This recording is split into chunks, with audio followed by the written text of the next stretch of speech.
Assalamualaikum warahmatullahi wabarakatuh. Terima kasih kepada semua yang singgah di Facebook Pondok Digital Jariah Ilmu. Alright, ini adalah program yang kedua. Kita telah mulakan program seperti ini semalam dengan tetamu-tetamu yang diundang khas. Dan kali ini juga kita ada tetamu-tetamu yang sedang connecting melalui aplikasi Zoom sebentar lagi. Alright, sebelum itu kita berlintas langsung dengan Pondok Moden Kanzul Ulum daripada Tasik Gelugor Pulau Pinang, kerana kita ada adik di sana, adik penuntut tahfiz yang akan membaca ayat-ayat suci Al-Quran. Jadi kita langsung ke Pondok Moden Kanzul Ulum Tasik Gelugor Pulau Pinang sekarang. Assalamualaikum. Waalaikumsalam warahmatullahi wabarakatuh. Siapa di sana? Saya Muhammad Hari Denis bin Rosman. Alright. Penghargaan saya dan ucapan terima kasih kepada ustaz-ustaz yang ada di sana dan juga kepada adik yang sudi meluangkan masa bersama kita dalam program live streaming Jariah Ilmu ini. Alright. Dipersilakan adik untuk memulakan bacaan Al-Quran. Silakan. A'udzu billahi minasyaitonir rajim. Innal ladzina amanu wa 'amilus shalih Innal ladzina amanu wal ladzina hadu wan nasara was-sabiina man amana billahi wa bil yawmil akhir وعمل صالحا فلهم أجرهم عند ربهم ولا خوف عليهم ولا هم يحزنون وإذا أخذنا ميثاقكم ورفعنا فوقكم الطور خذوا ما آتيناكم بقوة واذكروا ما فيه لعلكم تتقون ثم توليتم من بعد ذلك فلولا فضل الله عليكم ورحمته لكنتم من الخاسرين ولقد علمتم الذين اعتدوا منكم في سبت فقلنا لهم كونوا قردة خاسئين فجعلناها نكالا لما بين يديها وما خلفها وموعظة للمتقين وإذ قال موسى لقومه إن الله يأمركم أن تذبحوا بقرة قالوا أتتخذونه هزوا قال أعوذ بالله أن أكون من الجاهلين قالوا ادع لنا ربك يبين لنا ما هي قال إنه يقول إنها بقرة لفريد ولا بكر عوان بين ذلك فافعلوا ما تؤمرون قالوا ادع لنا ربك يبين لنا ما لونها قال إنه يقول إنها بقرة صفراء فقيع لونها تسر الناظرين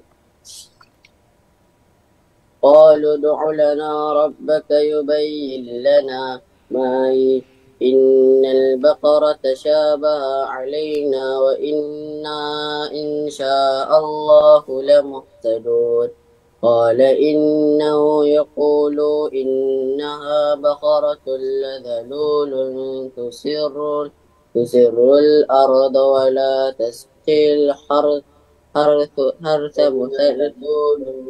مسلمة لشية فيها قالوا الآن جئت بالحق فذابحوها وما كادوا يفعلون وإذا قتلتم نفسا فادارأتم فيها والله مخرج ما كنتم تكتمون فكنا ضربوا ببعضها كذلك يحيي الله الموت ويريكم آياته لعلكم تعقلون ثم قست قلوبكم من بعد ذلك فهي كالحجارة أو أشد قسوة من الحجارة لما يتفجر منه الأنهار وإن منها لما يشقق فيخرج منه الماء وإن منها لما يهبط من خشية الله وما الله بغافل عما تعملون أفتطمعون أن يؤمنوا لكم وقد كان فريق منهم يسمعون كلام الله ثم يحرفونه من بعد ما عقلوه وهم يعلمون وإذا لقوا الذين آمنوا قالوا آمنا وإذا خلا بعضهم إلى بعض قالوا أتحدثونهم بما فتح الله عليكم ليحجوكم به عند ربكم أفلا تعقلون أولا يعلمون أن الله يعلم ما يسرون وما يعلنون ومنهم أميون لا يعلمون الكتاب إلا أمني وإنهم إلا يظنون فويل للذين يكتبون الكتاب بأيديهم ثم يقولون هذا من عند الله ليشتروا به ثمنا قليلا فويل لهم مما كتبت أيديهم وويل لهم مما يكسبون وقالوا لن تمسنا النار إلا أياما معدودات قل أتخذتم عند الله عهدا فلن يخلف الله عهده أم تقولون على الله ما لا تعلمون بلى من كسبت سيئات وأحطت به خطيئته فأولئك أصحاب النار هم فيها خالدون والذين آمنوا وعملوا الصالحات أولئك أصحاب الجنة هم فيها خالدون وإذا أخذنا ميثاق بني إسرائيل لا تعبدون إلا الله وبالوالدين إحسانا وذي القربى واليتامى والمساكين وقولوا للناس حسنا وأقيموا الصلاة وآتوا الزكاة ثم توليتم إلا قليلا منكم وأنتم معرضون صدق الله العظيم.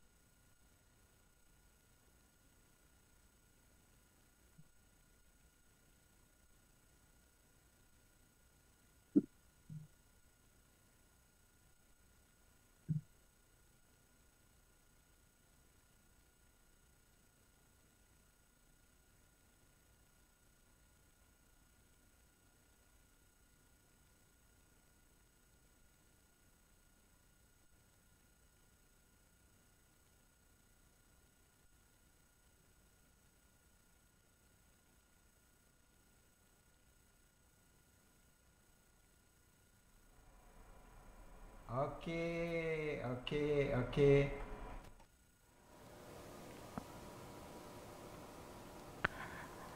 Alright, itu dia. Terima kasih kepada adik Muhammad Haris Danish dan terima kasih kepada ustaz-ustaz yang ada di sana. Alright. Okey.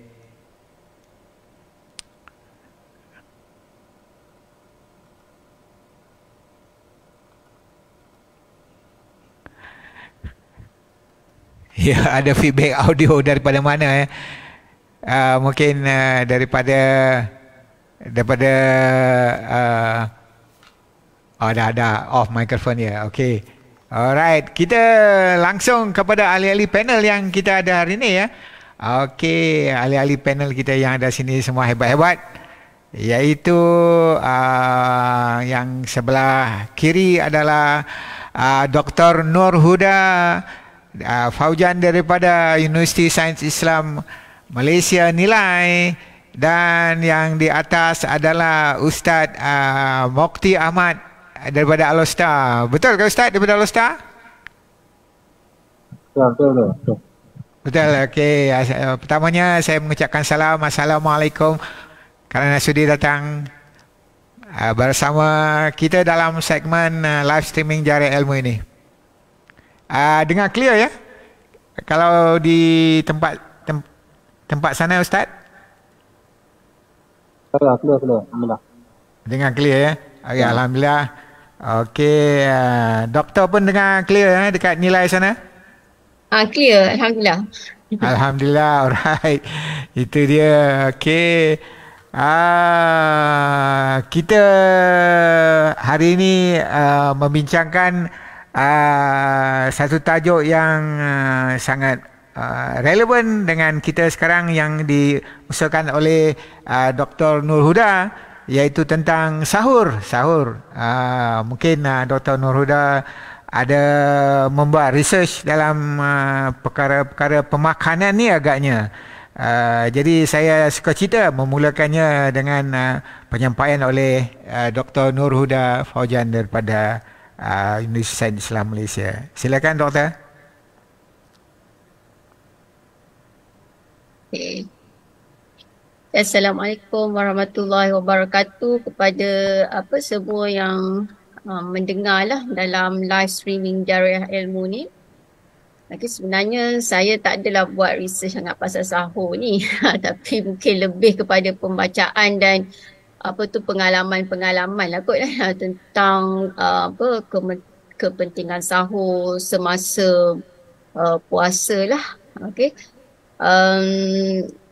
Sebenarnya kalau nak ikut dari segi saintifik sahur ni, yelah mungkin Ustaz mungkin lebih tahulah kot daripada ganjaran sahur. Banyaklah kan daripada kalau kita tengok daripada segi agama tu, ganjaran sahur tu manfaatnya banyak kan. Kita melewatkan sahur tu lebih afdal. Tapi dari segi sainsnya ni, sahur ni penting semasa semasa berpuasa di bulan Ramadan. Kerana sahur ni dia ibarat menggantikan sarapan pagi. Sebab kita pun kalau dari segi kita bekerja seharian, sarapan pagi tu sangat penting lah sebab dia memberikan tenaga yang sebenarnya pemula kepada kerja kita seharian. Kalau kita tak ada tenaga di pagi hari, maksudnya sepanjang hari tu mungkin kita punya tenaga tu, kita punya kerja tu tak berapa efisien lah di situ. Tapi pemakanan semasa sahur ni kalau dari segi saintifiknya tidaklah spesifikkan terhadap sesuatu makanan tersebut lah. Kalau kita Malaysia ni mungkin kita katakan bahawa mungkinlah saya rasa kebanyakannya makan nasi lah sebab makanan ruji kita di Malaysia ni adalah nasi kan. Tapi kalau mungkin di negara lain tu mungkin dia makan bijirin seperti oat ke, cereals ke kan. Tapi kalau kita mengikut agamanya pula, dia kata sunnah Nabi ni makan kurma di pagi hari. Dia kata Nabi makan sewaktu sahur tu sekurang-kurangnya minum air segelas dan sebiji kurma untuk dia macam memberikan tenaga sepanjang hari. Tapi dia bergantung juga kepada corak kita di pagi hari tu bagaimana. Adakah kita ni nak duduk saja baca Al-Quran, mungkin pada saya tu sebiji kurma dan segelas air tu mungkin tahan lah kot kalau untuk hari yang pertama. Tapi kalau kita ni mungkin kita bekerja yang mungkin angkat berat ke hari tu, mungkin pagi tu sekejap kita nak pergi berkebun, tapi mungkin saya rasa berkebun di sepanjang bulan Ramadan tidaklah seberat lah kot yang hari-hari biasa, mungkin dikurangkanlah juga kot. Tapi pagi tu mungkin dia boleh ambil nasi, tapi macam saya kata, kenapa kurma pagi tu banyak dititik beratkan kan? Sebab kalau kita tengok dalam industri makanan pun, bila tibanya bulan Ramadan, kita tengok dalam industri tu macam, kurma, macam-macam kurma ada. Kadang-kadang saya sendiri pun tengok, tak pernah nampak macam jenis kurma. Macam gift kurma, hadiah kurma tu, macam semua orang nak bagi kurma, hadiah kan. Dia kurma hadiah. Saya ingat, saya pun dah dapat satu pack kurma. Pada saya kalau saya kira kurma tu, lebih 30 biji ni. Kata, lebih sebulan ni kan. Kadang-kadang sebulan pun tak habis dengan hadiah satu kurma tu. Lepas tu, kadang-kadang ada 2-3 orang lagi lebih kurang. Kalau kita ada ahli dua macam dalam satu keluarga kita ada 5-6 family, kadang-kadang kita dapat macam-macam jenis kurma lah ada kat situ kan. So dalam industri makanan itu, dan bukan itu secara kurma yang betul-betul yang orang kata yang raw lah. Tapi ada juga dalam industri makanan yang industri berlumba-lumba untuk buat produk berasas kurma, susu kurma. Bayangkan brand A, brand B, brand C, brand D. Masa itulah susu kurma naik. Kita pun tak pernah rasa dan tak pernah tahu yang dekat dalam jenama A ada buat kurma, jenama B ada buat kurma, jenama C ada buat kurma, macam susu kurma macam tu kan, dengan pelbagai rasa kurma yang berbeza-beza lah. Ada yang gunakan ekstrak kurma, ada yang buat daripada perisa kurma, dia ekstrak dengan perisa dia pun berbeza-beza. Ada pula yang buat jus air kurma kan. Bila puasa ni je memang sinonim dengan kurma lah, tak kira lah di waktu bersahur ataupun berpuasa berbuka. Okay, sebab dikatakan bahawa macam kurma tu macam sunnah Nabi lah semasa sahur dan berbuka. Jadi kita pun tengok kenapa Nabi ni makan kurma. Kalau saya tengok pun sebenarnya masa zaman Nabi ni, Nabi berada di dalam negara yang dipenuhi dengan memang subur untuk tanaman kurma. Ucap kita kat Malaysia ni, negara kita ni bukanlah subur dengan tanaman kurma. Mungkin macam hampir seumpamanya mungkin pokok palma tu kelapa sawit. Wallahualam lah. Okay, sebab saya tak kaji secara teliti. Tapi kalau macam pokok kurma tu, macam kalau kita tengok di Malaysia ni hampir macam biji kelapa sawit yang banyak manfaatnya kan. Jadi dekat situlah timbul banyak makan kurma kan. Tapi dari segi saintifiknya, kenapa sahur tu kita macam sunnah makan kurma tu, sebab kurma tu salah satunya dia banyak dekat situ adalah glukos ataupun kita kata karbohidrat, sumber karbohidrat yang baik lah di situ kan. Okay, sumber karbohidrat yang baik ni yang kita ada kat situ, ada gula ringkas, yang mana kalau gula ringkas dalam kurma tu macam kita katakan sebagai fructose, raminosa kan. Kalau kita makan semasa berbuka pun, dia akan menjadikan sumber gula yang tenaga segera kepada kita. Tapi kurma juga mempunyai serat ataupun gula yang bersifat serat, yang mana bila kita makan kurma tu, gula bersifat serat ataupun fiber ni, yang gula kompleks ni, dia akan tahan lebih lama memberikan tenaga terhadap badan kita. Actually kalau saya sendiri pun, kalau macam bukan di bulan puasa kan, kadang-kadang saya sendiri tak sempat untuk saya mengambil sarapan pagi ke apa. Kadang-kadang saya pun ada memberikan kuliah ke apa kan, kadang saya ambil 3 biji kurma tu je lah untuk memberikan tenaga yang pada saya 2 jam untuk saya bagi kuliah tu bertahan lama. Kadang-kadang kalau tak sempat tu kadang dia sampai tengah hari. So itu antara sebab lah kenapa kita digalakkan makan kurma lah di sewaktu bersahur. Masa sebab antaranya adalah dia ada gula lah kat situ yang ringkas dan fiber. Sebab kalau kita makan minum air sahaja yang bergula, kita ada gula saja, kita tak ada serat. Tapi dalam kurma ni dia ada serat lah, yang mana dia boleh orang kata mengawal atur lepasan glukos dalam darah tersebut. So maknanya glukos tu dia dilepaskan perlahan-lahan dan sehingga ke petang insya-Allah lah boleh memberikan tenaga kepada kita. Pengambilan berapa biji kurma tu saya tak pastilah berapa banyak, saya rasa bergantung kepada macam bergantung kepada kita punya kerja hari tu. Kalau macam Nabi kata sebiji kurma pun dia boleh cukup, insya-Allah lah dengan izin Allah bolehlah cukup sebenarnya. Sebab yang memberi tenaga itu Allah, bukannya makanan tersebut. Sebenarnya makanan tersebut itu asbab sajalah untuk kita memberi tenaga dan juga rasa kenyang tersebut. Dalam konteks Malaysia ni pula, kalau kita nak makan nasi, tak kisahlah kita nak makan nasi kurma, cumanya kalau tak ada kurma, cumanya pada saya kalau kita nak memberikan tenaga yang secukupnya di sepanjang hari bulan Ramadan tu, yang paling penting tu serat. Masa kita nak makan nasi tu kita kombinasikan, gabungkan dengan serat lah. Sayur-sayuran kat situ.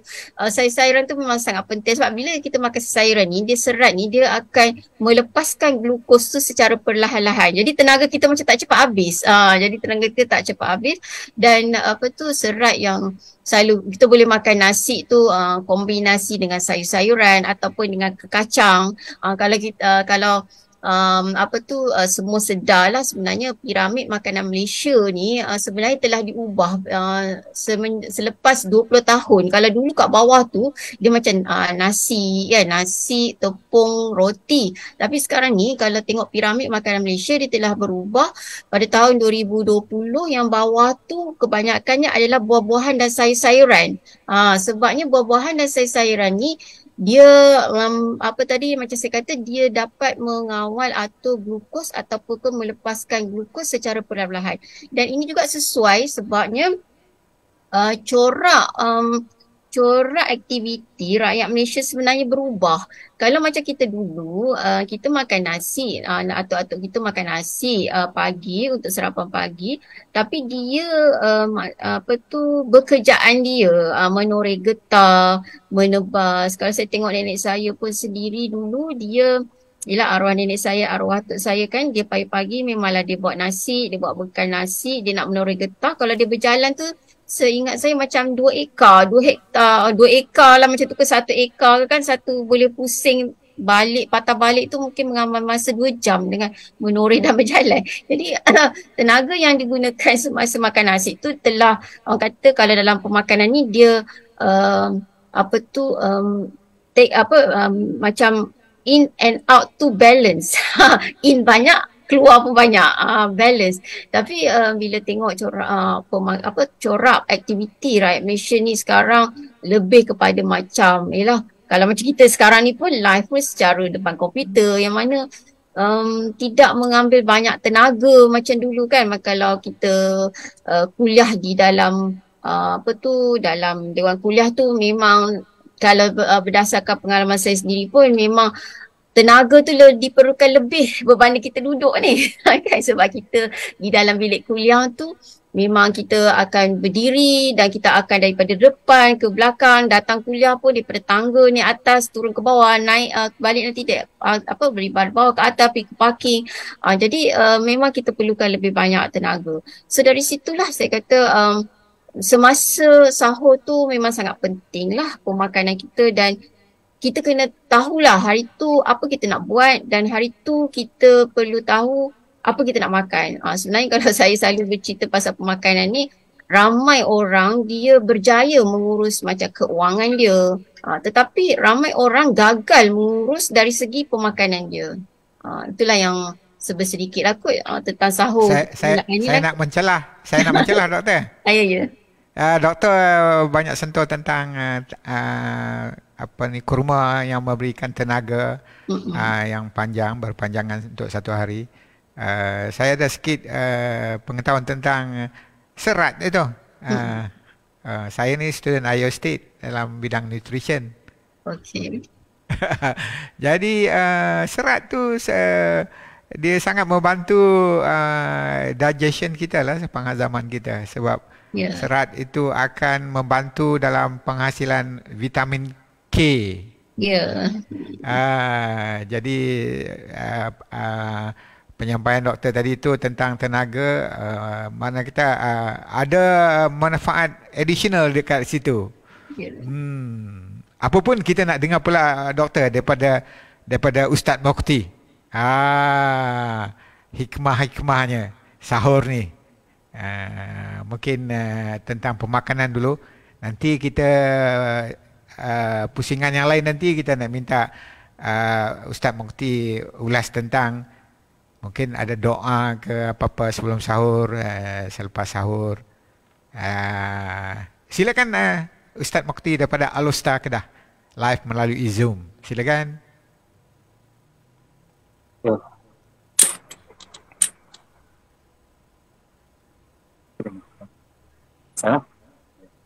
Bismillahirrahmanirrahim. Alhamdulillah rabbil alamin. Allahumma shalli wa sallim ala sayyidina Muhammad. Terima kasih kepada Haji Syukri sebagai moderator kita pada petang ini dalam program live streaming Jarah Ilmu di FB Pondok Digital Jarah Ilmu. Satu program yang sangat bagus untuk kita sama-sama mempelajari ilmu dan berkongsi ilmu, insyaAllah. Kita dengar tadi alhamdulillah daripada doktor kita, masya-Allah, Dr. Nur Huda daripada USIM, banyak mengkaji tentang kajian-kajian dan juga manfaat kurma. Jadi sayanglah bagi orang yang tak makan kurma, tak dapat manfaat kurma tu. Okey. Saya jumpa ramai juga orang yang tak makan kurma, khususnya anak-anak muda pada zaman ni lah. Di depan saya ni pun ada juga makan kurma ni. Okay. Jadi sebenarnya kurma ni banyak manfaat, dan banyak dia punya dipanggil bahan-bahan yang telah dijadikan oleh Allah dalam itu, beri kebaikan lah kepada kita sebagai manusia ni, insyaAllah. Jadi terima kasih kepada doktor atas konsep ilmu yang sangat manfaat bagi kita semua. Jadi untuk pusingan ini insyaAllah kita sama-sama bicarakan berkenaan dengan sahur. Yang pertama sekali berkenaan dengan sahur ini, iaitu makna sahur. Sahur ini dalam bahasa Arab, dia ada sahur dan ada suhur. Kita kenalkan ini dulu tentang sahur. Yang pertama sekali ada sahur dan ada suhur. Sahur, sin tu difathahkan, jadi sahur. Ada pula di sana suhur, sin tu didammahkan. Sahur maksudnya ma yu'kalu fi waqti sahur. Ma yu'kalu fi waqti sahur. Iaitu maknanya apa yang dimakan ketika waktu sahur. Sahur maksudnya apa yang kita makan waktu sahur, itu sahur. Dan suhur pula al-fi'lu wa huwa aklu as-sahur. Al-fi'lu wa huwa aklu as-sahur. Kalau suhur pula iaitu perbuatan makan makanan yang ada pada waktu sahur. Kesimpulannya di sini, sahur iaitu waktu. Waktu yang kita makan makanan lah.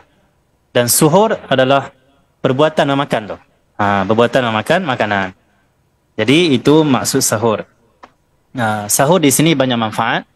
Seperti disebut oleh moderator kita tadi berkenaan dengan apa manfaat sahur. Sahur sebenarnya sangat banyak manfaat yang telah dijadikan oleh Allah Subhanahu Wa Taala. Yang pertama sekali seperti disebut oleh Dr. Nur Huda tadi, iaitu keberkatan waktu sahur. Seperti kita melihat hadis Nabi Muhammad sallallahu alaihi wasallam, Nabi bersabda, tasahharu fa inna fis suhuri barakatan. Hadis ini diriwayatkan oleh Al-Imam Al-Bukhari rahimahullah ta'ala. Maksudnya, bersahurlah kalian kerana di dalam sahur itu ada keberkatan. Keberkatan itu apa? Keberkatan itu adalah ziyadatul khair, bertambahnya kebaikan. Maka ini salah satulah daripada manfaat. Selain khasiat yang ada dalam kurma, selain itu adalah yang penting sangat dalam hidup kita, manfaat daripada sahur ini iaitu keberkatan lah. Karena keberkatan itu adalah ziyadatul khair, bertambahnya kebaikan. Jadi bagi orang yang sahur, manfaat yang pertama adalah akan mendapat banyak melakukan kebaikan dalam hidupnya karena keberkatan di waktu sahur. Ditambah lagi sahur ini adalah waktu yang disebut oleh Allah SWT dalam Al-Quran seperti Allah firman, wabil ashari hum yastaghfirun. Di waktu sahur mereka beristighfar. Ini kemuliaan waktu sahur sehingga disebut oleh Allah dalam Al-Quran. Dan Allah kaitkan pula waktu sahur dengan waktu bangkitnya hamba-hambanya, para kekasih Allah SWT bangkit dan mereka beristighfar pada waktu itu. Mohon keampunan kepada Allah SWT. Waktu sahur, waktu mustajab doa, waktu istighfar, mohon ampun pada Allah, waktu kita makan sahur. Salah satu daripada sunnah Nabi Muhammad SAW. Jadi itu adalah keberkatan sahur. Dan banyak hadis Nabi Muhammad SAW berkenaan dengan sahur ini. Seperti mana satu riwayat Sayyidina Abdullah Al-Haris. Hadis ini diriwayatkan oleh Al-Imam Ahmad. Satu hari lalu Sayyidina Abdullah bin Al-Haris, waktu dia lalu tu masuk Nabi Muhammad SAW. Dia lalu dan dia masuk bertemu dengan Rasulullah waktu sahur. Kemudian Nabi SAW bersabda kepada Sayyidina Abdullah Al-Haris, innaha barakatun a'taakumullahu iyyaha fala tad'uhu. Nabi sebut kepada Sayyidina Abdullah Al-Haris yang masuk ketika mana Nabi sedang makan sahur. Nabi bersabda mafhumnya, sesungguhnya sahur ini adalah satu keberkatan yang Allah berikannya kepada kamu. Dan fala tad'uhu, jangan kamu tinggalkan sahur. Nabi tak bagi kita tinggal sahur. Karena orang yang tinggal sahur umpama orang yang tidak mau ambil berkat daripada Allah SWT. Sedangkan Nabi sebut sahur adalah keberkatan yang Allah berikan kepada kamu. Maksudnya orang yang tak bangun sahur sengaja tak bangunlah, bukan sebab letih. Kalau letih itu hal lain lah. Ini sengaja meninggalkan sahur. Orang yang sengaja meninggalkan sahur seperti orang yang menolak manfaat yang besar. Itu dia menolak ataupun dia tidak mau ambil lah keberkatan yang telah diletakkan oleh Allah SWT. Bahkan di antara manfaat lagi sahur adalah kita mendapat doa daripada para malaikat Allah SWT. Seperti dalam hadis Nabi SAW dalam riwayat Imam Ahmad, as-suhuru akluhu barakatun fala tad'uhu walau an yajra'a ahadukum jur'atan min ma'in fa inna Allaha wa malaikatahu yusalluna ala mutasahhirin. Hadis ini besar, manfaat besar lagi Allah bagi, masya-Allah. Makanan sahur Nabi sebut dalam hadis, memakannya adalah satu keberkatan. Maka jangan tinggalkannya, iaitu sahur, walaupun salah seorang daripada kamu meneguk hanya seteguk air. Tadi ada Dr. Nur Huda dah sebut tentang sahur ini paling kurang minum air seteguk ataupun segelas. Itu berdasarkan hadis Nabi Muhammad SAW. Di sini isyarat kepada Nabi sangat menganjurkan, sangat dipanggil apa, menggalakkan kita sahur. Sehingga seolah-olah Nabi nak bagi tahu pada kita, kalau kamu tak mau makan pun tak apalah, yang penting kamu bangun sekejap. Bangun kamu minum cukup. Maksudnya penting. Walaupun seteguk air, walaupun segelas air, bangun minum, kata Nabi SAW. Kenapa? Nabi SAW sayang pada kita umat. Nabi nak kita dapat keberkatan supaya hidup kita penuh dengan kebaikan. Dan Nabi juga tak mau kita terlepas untuk mendapat doa dari malaikat dan mendapat rahmat daripada Allah SWT. Seperti Nabi bersabda, bangunlah minum walaupun seteguk air, fa innallaha wa malaikatahu yusalluna 'alal mutasahhirin. Karena sesungguhnya Allah dan para malaikatnya berselawat, yusalluna, berselawat ke atas orang yang makan sahur, orang yang bersahur. Selawat Allah kepada kita orang mukmin maksudnya adalah Allah merahmati, melimpahkan rahmat. Selawat malaikat maksudnya malaikat mendoakan rahmat dan juga keampunan bagi kita semua. Kalaulah Allah buka hijab mata dan juga telinga kita untuk mendengar, kita akan menyaksikan para malaikat Allah mereka mendoakan kita waktu sahur. Tapi ini satu iman dia panggil. Iman ni adalah yu'minuna bil ghaib. Itu kita beriman dengan perkara ghaib. Nabi bagi tahu kita percaya, beriman. Dan kita yakin perkara ini berlaku, iaitu malaikat mendoakan orang yang bangun sahur. Jadi siapa nak dapat doa malaikat bangun sahur? Ini manfaat yang besar. Di samping kita mendapat khasiat daripada memakan sahur atau mendapat kekuatan. Keberkatan juga bermaksud kekuatan untuk melakukan kebaikan di siang hari. Seperti Dr. Nur Huda sebut, sebagai seorang pensyarah, dia panggil apa, nak bagi kuliah maksudnya di universiti ni, mestilah kena jalan-jalan apa semua, saya faham lah. Keadaan universiti kita pun pernah juga masuk. Jadi agak meletihkan. Ustaz-ustaz lebih tak letih lah, sebab ustaz-ustaz ni masuk ke masjid, duduk kat meja kuliah saja. Tapi sebenarnya teknik sebagai seorang pensyarah, berdiri menyampaikan ilmu, itu sebenarnya teknik juga dibuat oleh Nabi SAW. Ada waktu Nabi duduk, ada waktu Nabi berjalan, ada waktu sambil Nabi naik kenderaan, ada waktu Nabi berdiri di depan sahabat, ada waktu Nabi tunjuk isyarat untuk sahabat faham tentang apa yang Nabi nak sampaikan. Pelbagai teknik yang dilakukan oleh Nabi Muhammad untuk menarik perhatian orang supaya disampaikan ilmu dengan baik. Maka macam mana pun, Masya Allah, itu terbaik daripada contoh daripada Nabi Muhammad juga sallallahu alaihi wasallam. Maka itu adalah sahur. Secara ringkaslah manfaat sahur yang kita akan dapatkan. Yang paling penting adalah kita mendapat keberkatan dan kekuatan lah di siang hari, khususnya bagi mereka yang nak beribadat di siang hari dan juga melakukan kerja-kerja seperti mencari nafkah.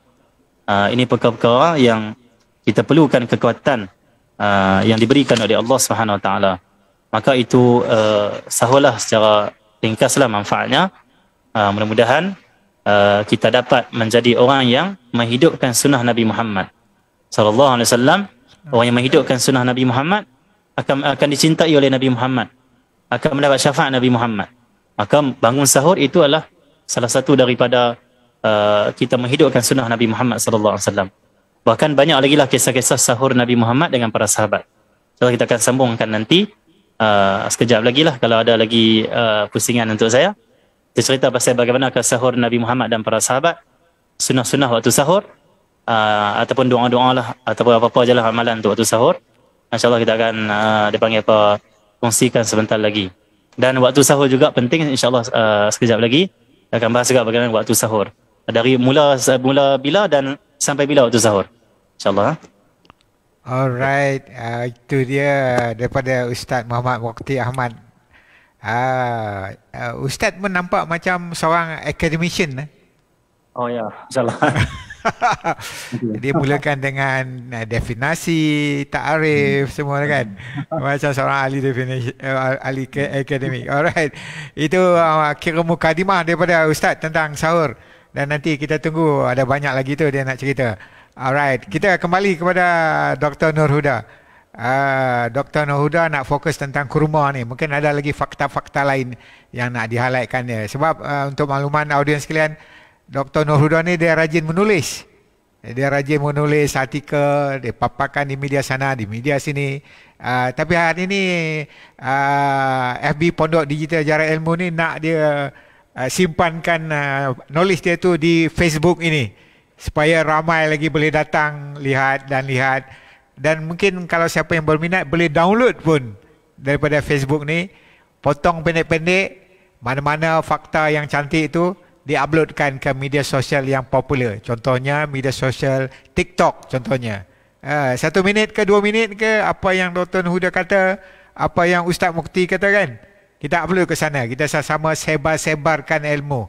Kita sama-sama kongsikan ilmu. Itu akan menjadi jariah ilmu apabila kita berada di alam barzakh nanti. InsyaAllah, moga-moga segala apa yang kita buat diberkati. Jadi kita sambung, kita nak dengar lagi apa yang nak diperkatakan oleh Dr.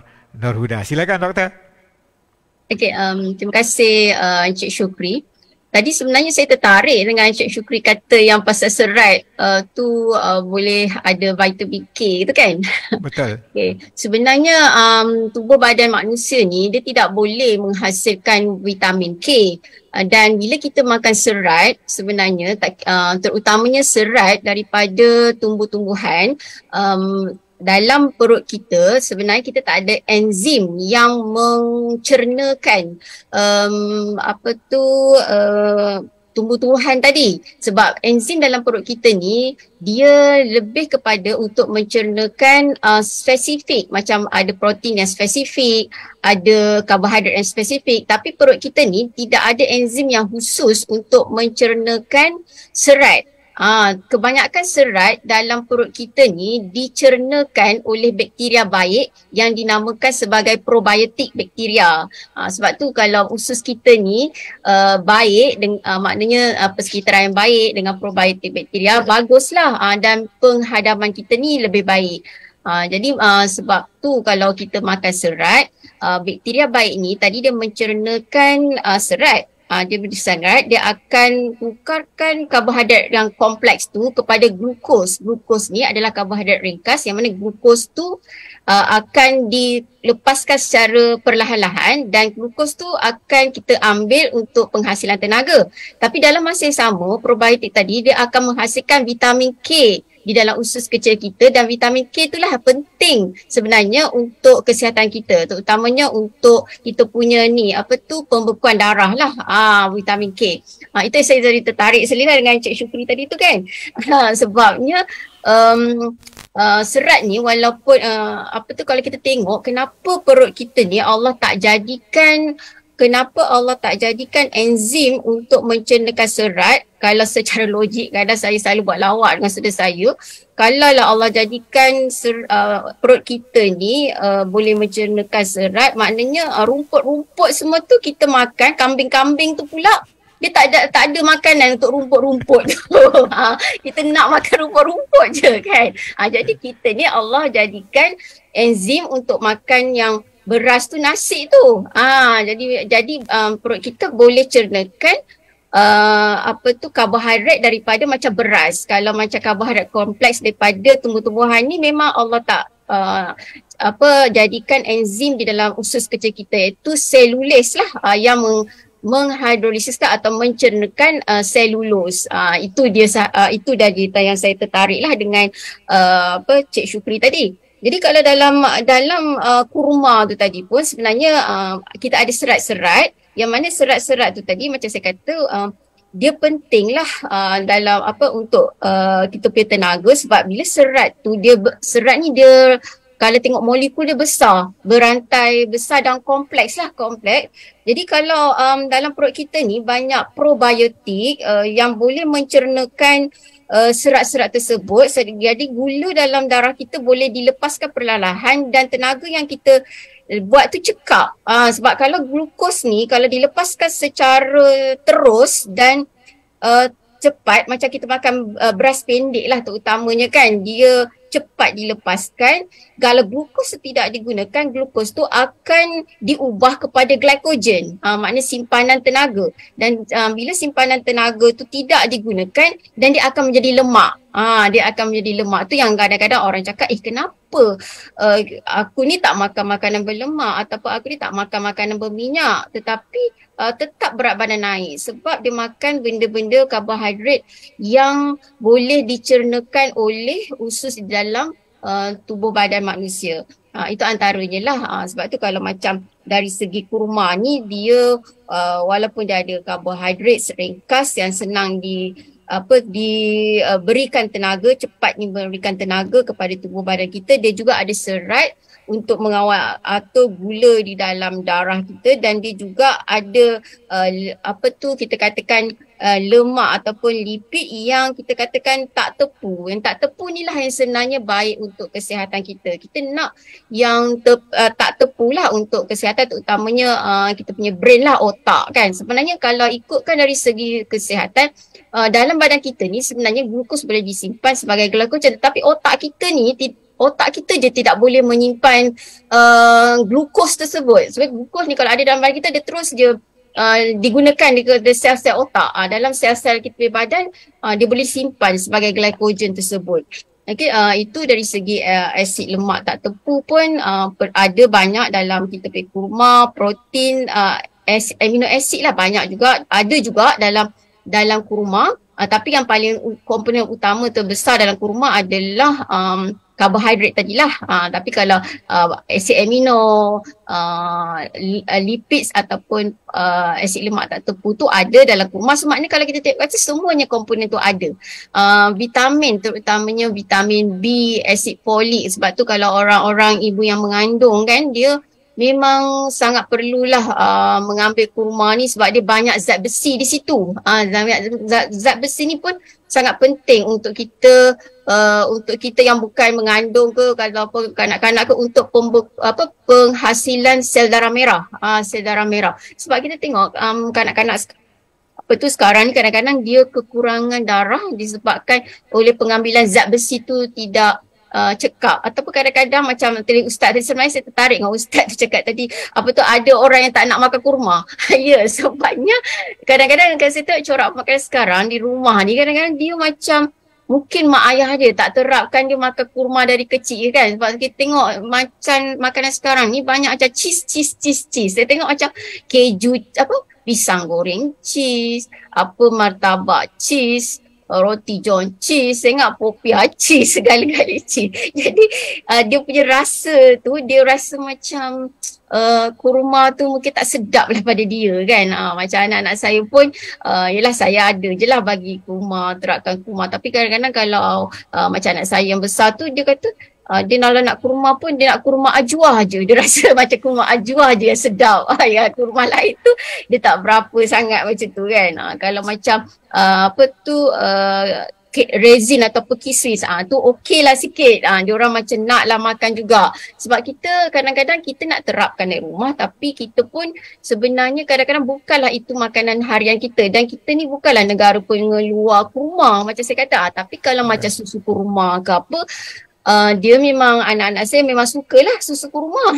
Yang jenama terkemuka lah, yang ada satu jenama tu, itu pun dia nak jenama yang tu saja, dia nak A tu saja, dia tak nak jenama-jenama lain yang susu kurma. Tapi kalau macam biskut kurma ke apa pun, sekarang ni saya ingat kalau macam pengeluar biskut raya pun dia dah cubalah buat biskut kurma ke apa. Saya ingat ada satu kawan saya dulu, mak dia pernah jual kuih tart, lepas tu jam kurma. Saya memang suka sangat masa tu dia bagi hadiah kat saya je lah. Dia tak bagi, saya ingat dia tak jual lah, tapi dia kata mak dia ada jual masa tu. Tapi sampai sekarang bila saya tanya dia, mak dia dah tak jual, dah tak buat dah lagi jam kurma tersebut, kuih tart tu. Memang saya rasa itulah antara kuih tart yang jam kurma yang saya ingat sampai sekarang. Saya ingat sampai sekarang dan rasa sedapnya sampai sekarang. Tapi yang selama ni kita tengok jam tart nanas tu kan, tart nanas, tapi saya rasa macam unik betul dia tart jam kurma. Jadi sebenarnya macam yang Ustaz tadi cakap, sebenarnya kita ni tak menerapkan daripada kecil. Tapi kalau kita bagi kurma sepanjang masa pun tak bagus juga, sebab berlebihan kurma boleh potasium banyak dalam tu, dia pun tak elok juga untuk kesihatan kita. Boleh menyebabkan betul. Macam buah pinggang dan sebagainya. Tapi potasium tu penting untuk pengecutan dan pengenduran otot kita. Sebab tu saya kata kalau macam dengan pelajar ke dengan siapa, dia kata makanan ni baik tak, makanan ni baik tak. Sebenarnya kata semua makanan yang Allah jadikan tu baik. Sebab tu Allah kata makanlah benda yang baik-baik, tapi Allah ada pesan wakulu washrabu wala tusrifu, makanlah dan minumlah tapi jangan berlebihan. Masa tahu pun kita janganlah berlebihan, masa buka pun jangan berlebihan. Itu konsep yang kita sebagai orang Islam ni kita perlu faham lah, dari segi macam mana kita nak ambil makanan tu secara saintifik, dari segi makanan tu secara jangan berlebihan, supaya konsep utama untuk kita makan bersahur ni adalah ibadah sebenarnya. Sebab kita nak tenaga untuk beribadah. Sebab perintah makan ni memang ada khusus dalam Al-Quran. Dia tidaklah kadang-kadang kalau orang kata makan ni macam tak ada apa-apalah, aku tak nak makan lah. Sebenarnya orang nampak dalam Al-Quran tu macam zakat, puasa, haji, sembahyang. Tak, sebenarnya perintah makan memang ada khusus dalam Al-Quran. Dia kata ya ayuhan nasu kulu washrabu wala tusrifu, macam tu kan. Makanlah benda yang halal, makanlah benda yang baik, janganlah berlebihan. Janganlah makan benda-benda haram, dia kata kan.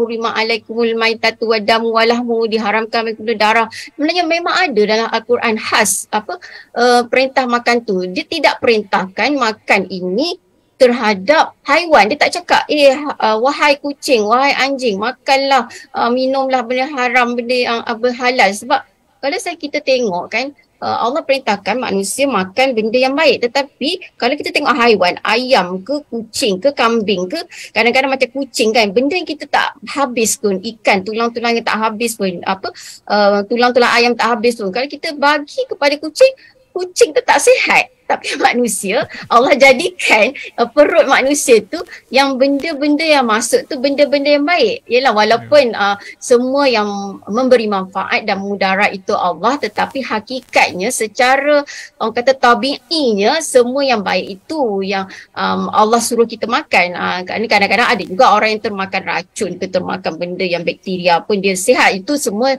orang kata itu dengan dengan kuasa Allah lah. Kadang-kadang Allah nak tunjukkan dia punya kudrat ya, tapi secara kelazimannya memang akan menjadi mudarat kan. Macam baru-baru ni pun ada kes yang makan ikan buntal tu kan, yang dia kata yang meninggal tu kan. Sebenarnya kalau ikutkan ikan buntal tu boleh dimakan sebenarnya, tetapi yang menyiang tu ataupun yang mengendalikan ikan buntal tu mestilah orang yang arif, orang yang pakar dekat ikan buntal tu. Sebab kalau ikut kalau kita baca pun Jepun sebenarnya dia sangat popular makan ikan buntal ni dengan nama fugu, tapi yang menyediakan fugu tu adalah orang-orang yang sangat arif, chef-chef yang sangat arif terhadap fugu ni. Tapi kes yang baru ni masuk kat Sukabah tu adalah kes yang kita tak tahu siapa yang menyiang ikan buntal tu, dan ialah dengan izin Allah, maknanya seorang dah meninggal, seorang kat ICU. Saya pun tak pasti selamat ke tak kan orang yang masih kat ICU tu. Tapi saya pernah juga tengok dekat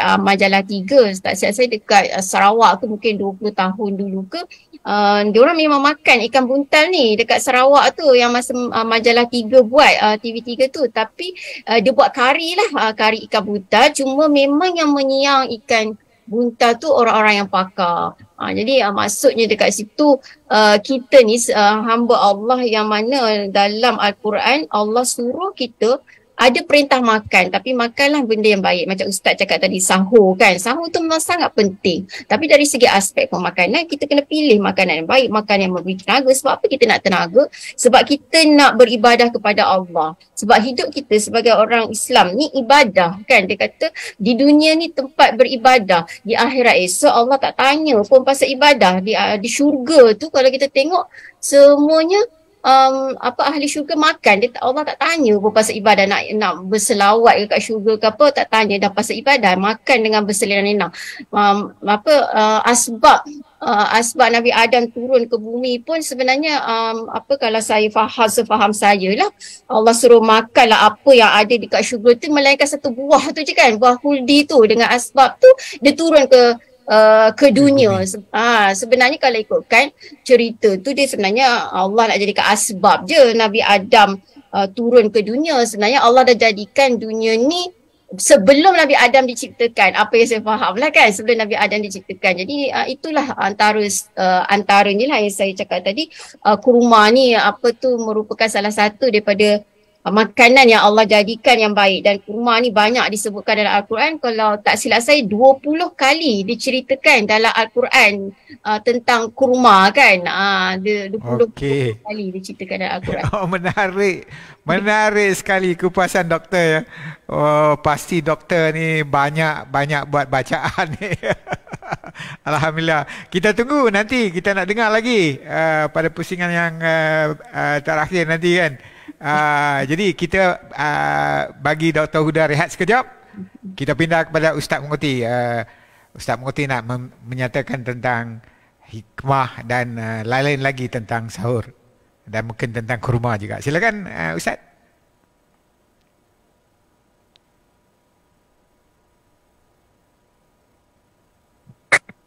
Okey, terima kasih kepada Tuan Haji Syukri dan juga Nur Huda atas kongsian yang sangat baik. Banyak ilmu-ilmu kita dapat ambil dalam makanan. Dengan kurma tadi, berkaitan dengan ada yang budak-budak lah ni lah ataupun anak-anak ni tak suka kurma. Saya pun di antara yang tak suka kurma dululah. Sebabnya dulu saya kaji balik kenapa saya tak suka kurma ni adalah kerana bukanlah sebabkan salah kurma tu, tapi kan dulu tak ada kedai Arab ni, susah cari kedai produk Muslim ni ataupun kedai makanan Arab. Jadi ayah kita jamu kita kurma yang kering, yang tak sedap lah bahasanya. Walaupun mak kita paksa kita makan kurma, saya tak maulah. Saya lawan lah. Saya memang tak mau kurma. Dari kecil sampailah umur sampai lebih sekitar 20 lah, lebih kurang umur 20, saya tak makan kurma. Sebab rupanya kurma ni tak semua yang tak sedap lah. Ada yang sedap rupanya. Bila membesar ni kita makin explore, jadi kita cari sendirilah. Akhirnya bila kita bergaul dengan ramai orang, rupanya ada grade-grade kurma dan jenis-jenis kurma. Akhirnya kita try lah ajwahnya apa macam-macam. Rupanya sedap kurma ni. Sampai hari ni lah saya makan kurma, alhamdulillah. Jadi mungkin juga ibu dan ayah kalau nak bagi anak-anak try kurma ni, bagi yang sedap lah kalau boleh. Supaya dia awal-awal itu dia ada suka dah. Kalau kita try yang dia tak suka, takut dia memang dah macam fobia pada kurma. Jadi saya pun umur 20 baru makan kurma. Alhamdulillah, syukur kepada Allah SWT. Jadi bila kita pergi mengaji di tanah Arab, rupanya ada lagi yang lebih sedap. Seperti kurma-kurma yang disebut rutab. Kurma muda tu. Oh, itu lagi sedap. Kurma warna merah, warna kuning. Macam warna lah. Oh, itu lagi sedap. Itu lagi Masya Allah. Tapi betul yang doktor sebut, tak boleh makan kurma banyak sangat. Dia ada apa? Potassium apa? Tadi sebut tadi? Sebenarnya disebut oleh ulama-ulama kita tidak menganjurkan makan kurma banyak. Dalam Islam tidak dianjurkan. Dalam kitab-kitab para ulama. Kerana ada kes-kes yang berlaku, orang yang makan kurma banyak, ada yang sampai meninggal dunia pada. Makan sampai satu bakul lah, makan. Memang kurma ni sedap. Ada setengah yang sangat sedap. Dan ada kes yang berlaku di zaman-zaman dulu lah. Disebut dalam kitab-kitab ulama, ada yang sampai meninggal dunia disebabkan kurma. So disebut tadi lah, disebabkan dia manis. Dia ada sebab dia sebab meninggal dunia lah. Akhirnya para ulama melarang lah. Maksud tidak menganjurkan untuk perbanyakkan makan kurma. Dia 3 biji, dalam 3 biji atau 7 biji itu okey. Dalam hadis pun kita tengok jumlah yang paling banyak disebut oleh Nabi Muhammad 7 biji. Nabi tak sebut makanlah 21 biji ke 30 biji, tidak. Seperti dalam hadis Nabi Muhammad, kurma ajwa ni Nabi sebut makanlah sebanyak 7 biji. Dia dapat mengelakkan, jadi sebab lah elakkan daripada sihir dan juga racun. Jadi Nabi sebut 7 biji lah. Ada orang dia kata 7 biji pun dah tak kena racun, baik makan 30 biji. Tak boleh betul lah. Nabi sebut 7 biji lah sebab memang itu cara tibun nabawi, dia sebut cara perubatan Nabi Muhammad SAW. Jadi Nabi tak sebut maksudnya dalam hadis-hadis sampai jumlah makan 70 biji, tidak ada. Mungkin Nabi SAW sendiri memang orang yang tidak bercakap melainkan wahyu. Nabi memang tahu sebenarnya tentang apa yang bagus dalam manusia. Kerana Nabi Muhammad cakap yang baik-baik saja. Maka kalau kita nak makan kurma, sebaiknya tidak perlulah lebih sampai 7 biji. Kalaupun nak lebih, jangan terlalu banyak. Itu memang tidak bagus. Kalau kajian saintifiknya pun ada bahan-bahan yang tak boleh terlalu banyak. Itu mudarat pula. Seperti doktor sebut tadi, Allah sendiri firman, makan minum tapi wala tusrifu, jangan berlebihan. Berlebihan memang tak bagus. Tembikai sedap, kalau berlebihan tak bagus juga. Apple sedap, berlebihan tak bagus juga. Apa saja lebih tak bagus. Okay, jadi kita sambung sikit pada, dan doktor sebut pasal cheese tadi. Saya suka cheese. Bahaya cheese. Nanti kena terangkan. Kalau bahaya saya kena kurangkan. Cheese kita suka dia letak dalam roti makan kan. Kalau kita duduk di tanah Arab ni dia suka makan cheese. Jadi dulu kita mengaji sana, kita belajar. Saya tak suka cheese sebelum ni, tapi bila try, rupanya sedap lah cheese diletak dalam roti ya. Ataupun kek yang ada cheese tu baru sedap. Jadi lepas ni kena buat cheese kurma lah. Jadi orang muda ni suka cheese. Lepas ni kita jual insyaAllah kurma letak cheese. Macam dibalut cheese. Cheese saja. Lah ni orang suka cheese. Okay. Apa tadi dia makan apa tadi yang cheese tu? Yang video jual? Tak ada benda apa itu? Kulit popiah. Kulit popiah cheese. InsyaAllah macam-macam lah ni ya. Okay, terus insyaAllah perbahasan kita sikit. Nanti doktor kena beritahu tentang cheese sikit lah. Apa yang dalam cheese yang bagus dah. So saya orang yang menjaga makan lah. Alhamdulillah. Sejak kita mengaji dulu di ngaji agama lah. Start mula ngaji agama ni umur lebih kurang 18 tahun lah. Sebelum tu kita ngaji akademik lah macam misal lah. Alhamdulillah lah. Mengaji dua-dua tu yang lebih baik lah. Itu yang terbaik sebenarnya. Jadi kita bila mula mengaji agama ni, kita mula menjaga makanan lah. Tinggal ropoknya, tinggal makan-makanan yang tak khasiat semua saya tak makan. Maggi lah apa semua tak makan. Ya gas lagi lah ada. Kita hanya makan benda yang betul-betul khasiat. Kita jaga makan lah. Satu orang kata Ustaz ni sentiasa handsome dan slim. Memang betul lah. Jaga makan. Lawak. Lawak saja. Ramai orang kata saya umur 25, 24 lah, 23 lah. Macam-macam umur dia kata. Dah umur saya dah lebih 30 dah. Okay, dah tua dah awalnya. Tapi sebab lah Masya Allah. Sebab tu mungkin makanan tu kena jaga betul-betul lah. So kita tengok makanan Rasulullah pun Rasulullah jaga. Nabi makan yang khasiat saja. Dan bila Nabi makan tak sampai kenyang. Nabi jaga betul-betul lah makanan. Diikut Rasulullah tu bukan hanya ibadah, tapi dalam pemakanan Rasulullah pun kita cuba ikutlah, makan yang khasiat-khasiat lah. InsyaAllah sikit kita berkenaan sahur. Sahur ini yang pertama sekali berkenaan dengan waktu sahur, yang mana tak semualah orang tahu tentang ini. Sahur ni adalah waktunya bermula selepas berakhirnya setengah, dia panggil apa, setengah awal malam. Okey, macam ni. Malam ni kalau kita kira selama 10 jam, malam adalah waktu terbenam matahari, itu dah dikira malam dah. Terbenam saja matahari masa maghrib, itu dah permulaan malam. Sampailah terbit fajar. Fajar ni iaitu cahaya putih yang terbit daripada timur. Dia memanjang cahaya tu, dia panggil fajar sadiq. Dalam perbahasan hukum lah. Jadi bila terbit fajar, itu masuk tu subuh, berakhirlah malam. Itu dalam pandangan Islam. Pandangan Islam ni selagi mana tak terbit fajar, selagi itulah malam. Kalau dalam dia panggil apa, macam orang putih lah, kalau bahasa kita orang putih lah. Atas pada pukul 12 dia panggil pagi lah. 12 pagi, 1 minit pagi, 1 pagi. Kalau Islam masih lagi malam. Malam ini sampailah terbitnya fajar lah. Masuk waktu subuh.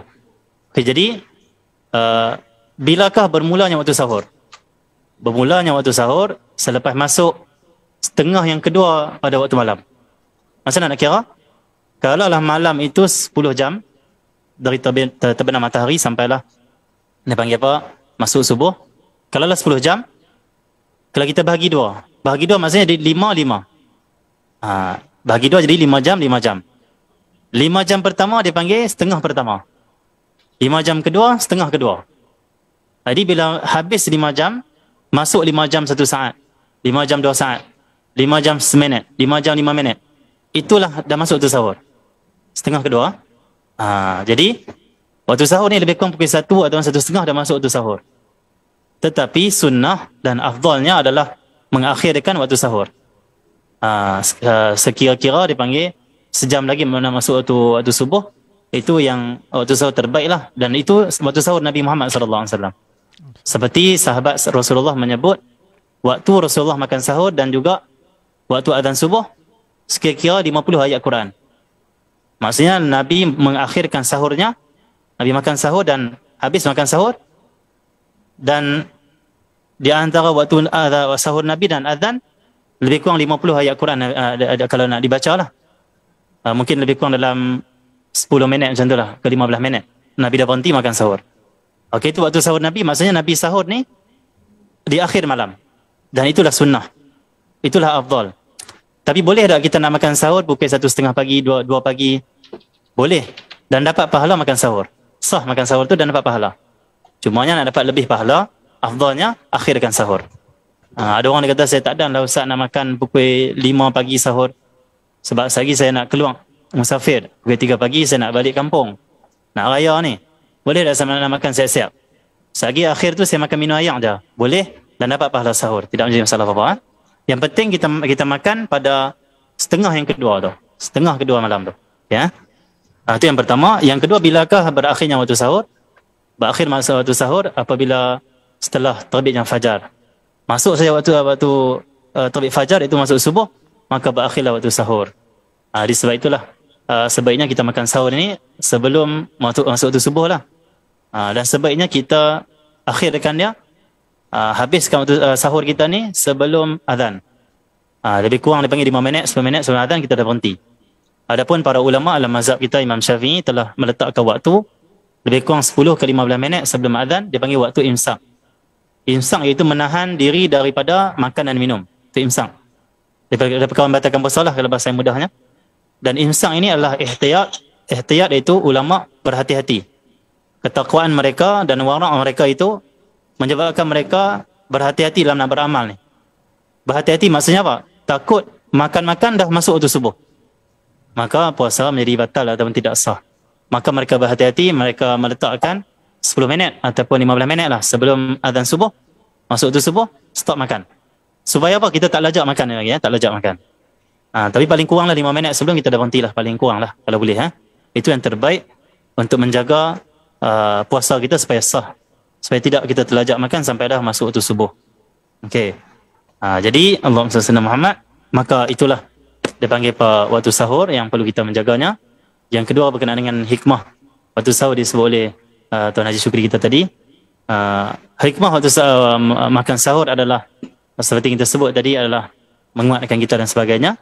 Dan yang lain yang saya nak sebut adalah hikmahnya juga adalah kita dapat melatih diri kita untuk bangun awal. Walaupun dia macam politik sikit. Kita macam politik dengan nafsu kita. Kita cakap nafsu kita bukan nak bangun solat ni, kita nak bangun makan. Nafsu semangat. Cuba kita cakap nak bangun semayang sebelum subuh, nafsu kita berat. Nafsu akan rasa Allah semayang pula, tak payahlah, tidur dululah. Tapi kalau kita politik dengan nafsu kita, kita alihkan perhatian dia, kita cakap, "Dak, saya bangun ni nak makan sedap. Ayam goreng, kambing bakar. Saya nak makan ni pukul 5 pagi." Nafsu semangat nak bangun. Maka lepas kita bagi bahagian dia makan, maka kita ajak dia untuk solat. Kita ambil wuduk solat lah. Tapi kita kena ingat setengah orang, khususnya anak muda lah. Pada hari ni saya tengok, lepas sahur dia nak tidur balik. Yang pertama nafsu dia ajak makan, okey dah bagi bahagian nafsu cukup. Itu bahagian dia, bahagian jasad kita. Tapi kita kena jangan ikut dia lebih-lebih lah. Dia nak lebih lagi, dia kata apa? Tidur dulu, letih ni. Kenyang kena rehat dulu. Tak ibu solat. Itu bahaya. Akhirnya subuh pun terlajak.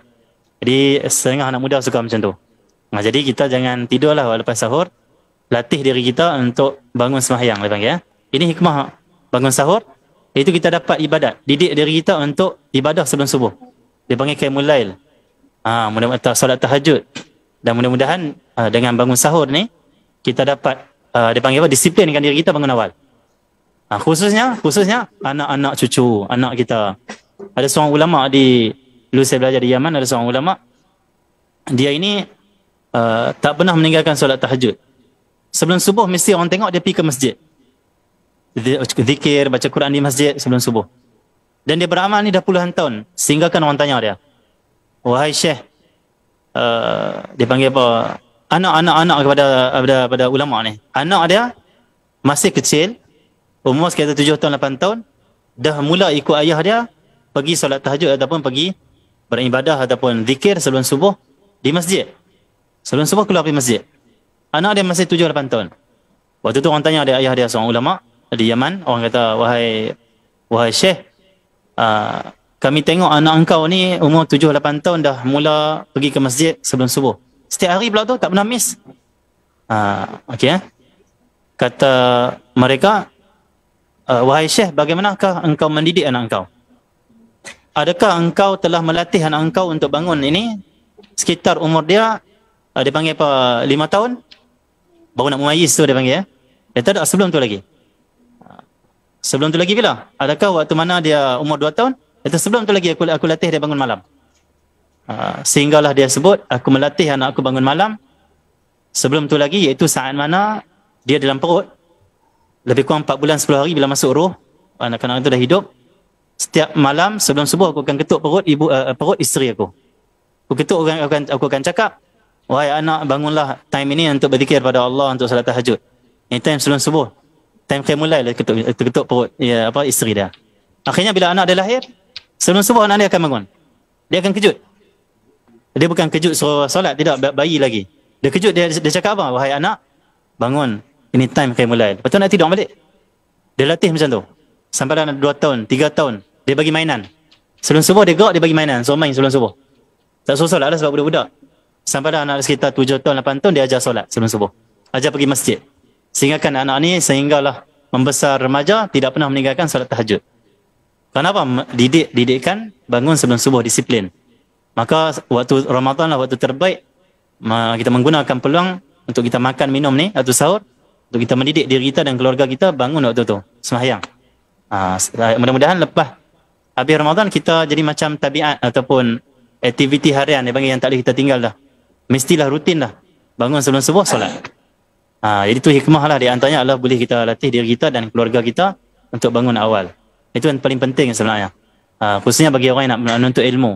Untuk ilmu time tu lah yang paling fresh untuk kita menghafal dan sebagainya.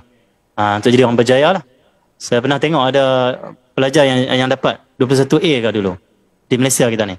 Dia rahsia dia adalah bangun solat tahajud. Betul waktu tu dia belajar. Rahsia dia tidak pernah meninggalkan solat duha juga. Itulah waktu terbaik sebenarnya untuk kita semua sebagai hamba Allah untuk berjaya dunia dan akhirat. Itulah hikmah dia untuk bangun awal. Sebab orang lain ni dia tak bangun awal sebab Facebook, game, Mobile Legend lah, apa-apa macam-macam game.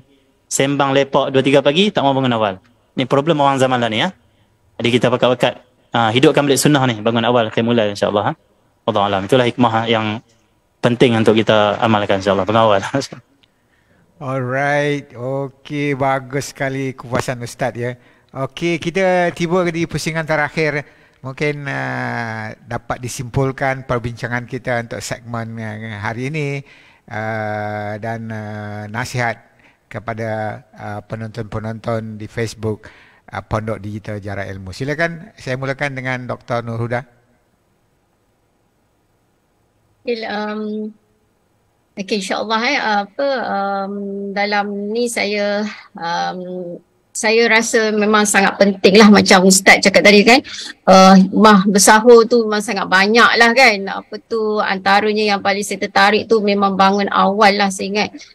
Macam yang tahajud tadi, saya memang pernah dengar lah banyak macam tu. Tapi kadang-kadang, yelah macam saya ni mak juga kan, kadang bila anak bangun terlampau awal rasa macam banyak pula kerja tertangguh. Kadang-kadang dia nak merengek nak itu kan. Jadi kadang-kadang kita ni bukan tak nak kerja awal. Bila dah kerja awal, bila dia dah bangun, terganggu pula kita nak mandi lah, nak apa, nak mengemas lah tu kan. Kita biar minda. Tapi itulah kalau ikut ahli ulama' sambil kita buat, sambil berzikir. Tapi kadang-kadang kekuatan tu kejap ada, kejap tak ada, istiqomah kan. Jadi kadang-kadang kita biar je anak tu. Memang tak boleh sebenarnya, memang kena latih kan. Latih tidur awal tu. InsyaAllah lah memang saya cuba latih. Kadang pukul 11 tu memang sudah tutup lah segala lampu kan, bagi dia bangun awal kan.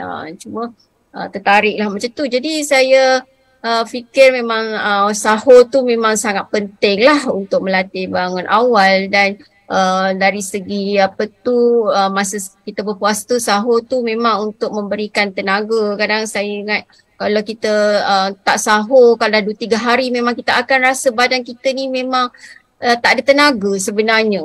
Jadi macam mana kita nak beribadah, sebab kita di bulan Ramadan ni bulan ibadah kan sebenarnya. Kalau saya tengok ada kat media sosial pun, sebenarnya bukanlah bulan puasa tu bulan ibadah. Sebenarnya bulan puasa ni bulan untuk tambah ibadah. Hari-hari kita ibadah. Tambah ibadah, tambah sedekah, tambah amal. Sebenarnya bulan puasa ni bukannya masa bulan puasa sibuk nak baca Quran. Masa bulan puasa barulah nak bertambah ibadah. Bukan. Sebenarnya bulan puasa ni untuk tambah, berganda. Sebab kita tahu kan satu amalan tu digandakan sehingga 1000 kali kan kalau tak silap saya. Tapi malah mungkin lebih lagi dalam bulan malam Lailatul Qadar tu kan, lebih 1000 bulan. Kita tak tahu adakah dia 1000 bulan, malah mungkin lebih lagi. Dia kata sebab lebih 1000 bulan, kita tak tahu. Jadi itu sebenarnya konsep sahur tu, supaya kita ada tenaga untuk kita beribadah di siang hari. Sebab kalau kita tak ada tenaga, memang kita tak boleh nak beribadah kepada Allah SWT. Cumanya makanan yang kita pilih semasa bersahur tadi, itulah kena makanan yang berhasiat, makanan yang berbaik. Antara yang kalau kita tak sempat langsung pun, makanlah kurma, 3 biji kurma, matuk ataupun 1 biji kurma dengan air. Air tu memang penting untuk masa-masa sahur. Sebab kita kalau masa buka pun, saya rasa makan macam tak lalu, asyik nak minum je air tu kan. Anak saya pun macam tu, kadang-kadang minum air lebih banyak daripada makan. Sebab memang kita kehausan, lagi-lagi panas kan. Anak yang kecil tu pun kalau bila panas tu mulalah dia merengek-rengek nak air kan. Jadi saya pun tertarik dengan Ustaz tadi pasal kurma, tak suka kurma. Memang kadang-kadang kurma yang tak sedap tu lah menyebabkan punca budak-budak ni tak nak makan. Bila saya bagi ajwa, memang nak. Tapi yelah ajwa mahal sikit kan. Saya limit kan lah, 1 biji 1 je lah makan kan. Yang lain kita campur je lah kan. Kalau saya makan yang, saya suka juga makan kurma kering tu. Tapi yang kering sangat tu memang saya tak berapa sangat lah. Jadi yang sedap memang sedap. Kadang 2-3 kali. Kalau tak, minumlah air kurma tu pun memang sedap lah. Itulah yang boleh saya cakap. Waktu sahur penting semasa berpuasa di bulan Ramadan, dan makanlah makanan yang berkhasiat semasa sahur supaya mendapat tenaga di siang hari untuk beribadah kepada Allah SWT. Wallahu'alam. Alright, itu dia tadi kesimpulan yang diberikan oleh Dr. Nur Huda daripada Universiti Sains Islam Malaysia. Okey, sebagai penutup kalam, kita jemput Ustaz membuat kesimpulan perbincangan kita hari ini. Silakan Ustaz.